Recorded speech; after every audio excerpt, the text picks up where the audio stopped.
Ya, kami masih bersama dengan Jaksa Agung, Pak Prasetyo. Pak, menyambung tadi pertanyaan saya sebelum kita jeda. Ini kan Bapak sempat menjabat sebagai Jampidum, kemudian Kejati di NTT, dan terakhir di Sulawesi Selatan.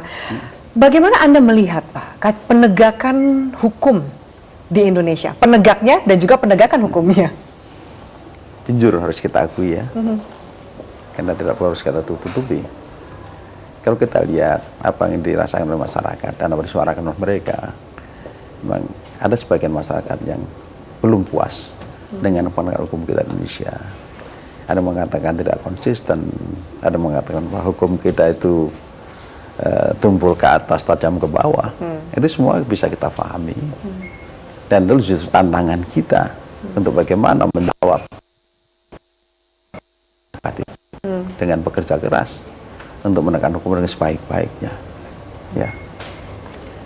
Prioritas Anda apa sih, Pak? Kita tahu bahwa seperti saya bilang ada kasus korupsi, banyak kasus yang mandek di kejaksaan.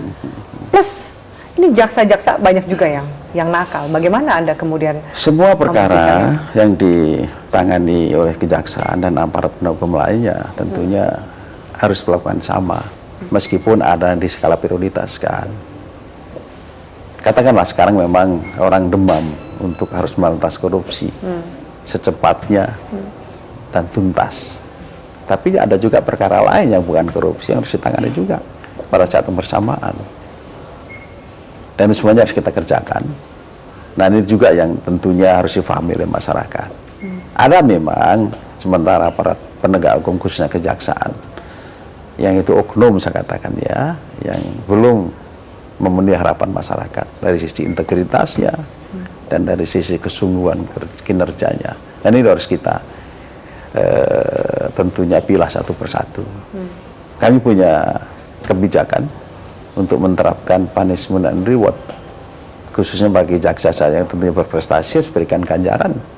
Apa ganjarannya? Ganjarannya mungkin promosi atau mutasi ke tanggung jawab yang lebih besar.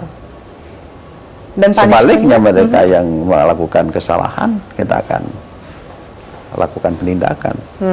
Dari mungkin diperingatkan, diberikan hukuman, bahkan pemecatan. Itu harus dilakukan kalau ingin kejaksaan menjadi baik. Ya. Pak Pras, ketika saya membaca nih soal Anda, nama Anda itu sempat dikaitkan soal pemberian hukuman yang lunak kepada gembong narkoba yang bernama Haryono Agus Cahyono. Nama Anda dikaitkan dalam hukuman yang sangat rendah itu tidak menimbulkan efek jerah. Ya. Mungkin itu pemberitaannya sepotong-sepotong ya, dan itu nampaknya tidak benar, tidak sepenuhnya benar.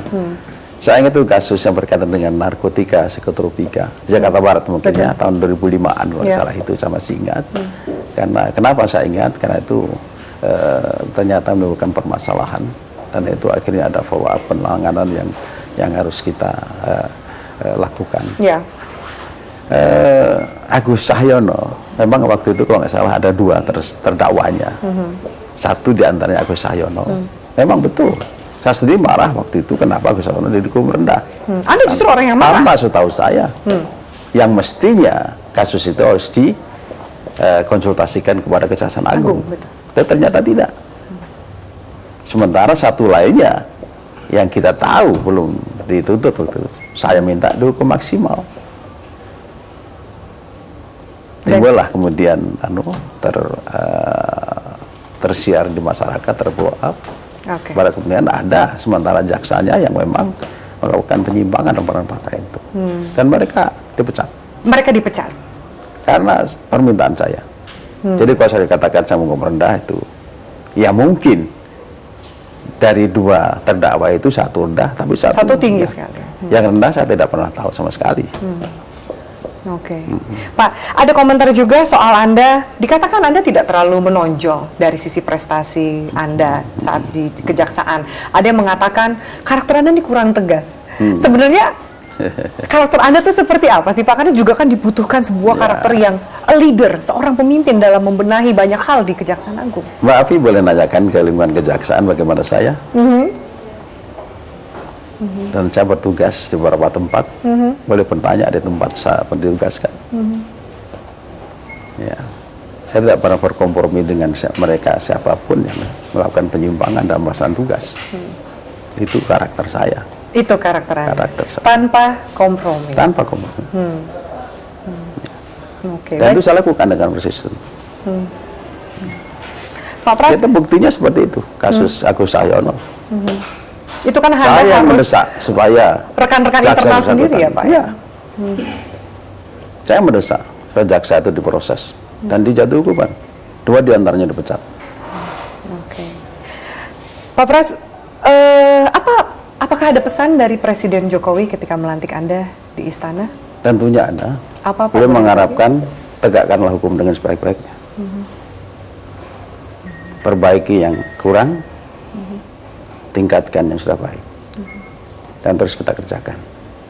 Seperti yang beliau selalu katakan, kerjalah, dan kerjalah. Sampai 3 kali loh, Pak. Itu bukti keseriusan dari Presiden kita. Terakhir Pak, adakah yang kemudian menjawab ekspektasi dari masyarakat dalam waktu mungkin 6 bulan atau 1 tahun ke depan? Ada target dari Anda untuk kemudian sedikit memberikan harapan kepada masyarakat? Tentunya penegakan hukum tidak bisa dilakukan dengan gerasa gerusu ya. Ya, semua harus kita lihat dari segala aspek. Tapi tentunya kecepatan sangat diperlukan. Ya. Paling tidak untuk menjawab harapan masyarakat supaya hukum ditegakkan seadil-adilnya, sebaik-baiknya dengan dilandasi kebenaran dan Baik. kepastian. Ya. Terima kasih banyak Terima Pak kasih, Prasetyo atas Pak Afif. waktunya. Ya. Selamat bertugas Terima kasih, Jaksa terima Agung kasih. Republik Indonesia. Ya. Semoga bisa menjawab harapan dan juga ekspektasi dari masyarakat. Insya Allah, amin. Selamat Amin. bekerja, Pak Pras. Terima kasih. Baik, dan pemirsa itu dia tadi wawancara singkat kita dengan Jaksa Agung Republik Indonesia, Bapak Prasetyo. Dan sekian juga menuntaskan jumpa kita di Prime Time News kali ini. Ada sebuah informasi yang akan juga sekaligus menutup jumpa kita. Saya Afir Malik undur diri. Terima kasih atas atensi Anda. Sampai jumpa.